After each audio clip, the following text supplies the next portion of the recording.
President Xi and President Trump made a deal last October. They reconfirmed it a couple of months ago that China is going to buy 25 million metric tons of soybeans every year for the duration of President Trump's presidency. And so we have already seen, as you mentioned, that China's in the market. They're buying American soybeans. So this shows that the Chinese really are committed. They understand that President Trump is going to enforce the deal and hold them to their word. That was U.S. Trade Representative Jamieson Greer with me last week on Mornings with Maria on Fox Business after Beijing made its biggest daily purchase of American soybeans since last November, extending a wave of agricultural purchases. This as China test-fired a long-range ballistic missile from a nuclear-powered naval submarine earlier last week in the South Pacific. The launch drew criticism from a number of countries, including the United States, who said China gave just a few hours' notice and failed to provide detailed information about the military exercise.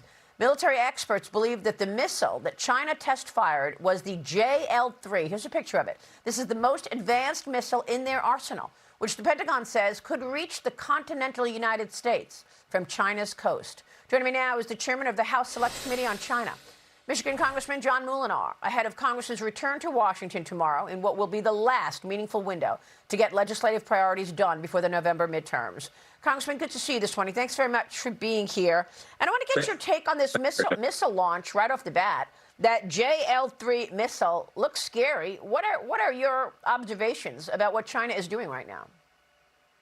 Well, I think they're doing their usual thing. They're trying to intimidate. They're trying to threaten neighbors and show off their military capabilities. You know, their goal is to have 1,000 nuclear warheads by 2030. And we've seen them doing these kinds of tests more frequently. I think that they're trying to show that they're the dominant power in the region, and it's a threat to the Indo-Pacific. It's a threat to the world. And so I think it's one of those areas where we need to push back, and rightly so, the Trump administration is doing that. Well, is this a message to the U.S. that they have the capability to reach the continental United States? It sure is. And I think it's also a message to our allies and friends throughout the Indo-Pacific. You know, when you think of Australia, when you think of Japan, you think of Korea, the Philippines, you know, this may have gone over the Philippines. And so when you consider that they're trying to intimidate and threaten the region, not to mention all their activities with respect to Taiwan, we see them becoming increasingly aggressive and threatening to their neighbors and people throughout the region. Meanwhile, the leadership in Beijing made sure to message out the fact that they were buying more soybeans. I know that the Treasury feels that China is keeping its promise in that regard. What should we read into the way China is handling trade with the United States right now? Are they, in fact, picking up purchases of American agriculture? Well, I think they are, and I think they're trying to, you know, President Trump's holding them to their agreements. I hope the president follows up with them on the fentanyl situation also, because we know that these fentanyl precursors were coming into our country, and China was behind that, and that was part of some of the negotiations. So, you know, President Reagan used to say, trust but verify, and I think President Trump's doing exactly the right thing, following up on the commitments they've made and making sure that they continue to move in the direction that we have requested that they do.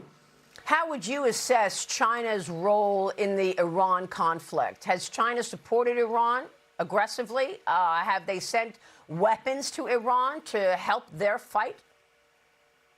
Yeah, I believe that they are helping both Iran and Russia. They are buying lots of energy from both countries. They are also supplying equipment and things that can be used for both domestic, you know, economic reasons or military, dual-use items. And it's something where drone parts, other technology, they are supplying to these adversaries. And as we've seen, they're getting closer and closer to North Korea as well. So they are a bad actor in the region, but they portray themselves as a neutral party. All right. Important backdrop for us on all of that. Mr. Chairman, good to see you this morning. Thank you, sir. Thank you, Maria. Be sure to like and subscribe for all the Fox News latest on YouTube and catch full shows streaming now on on Fox 1.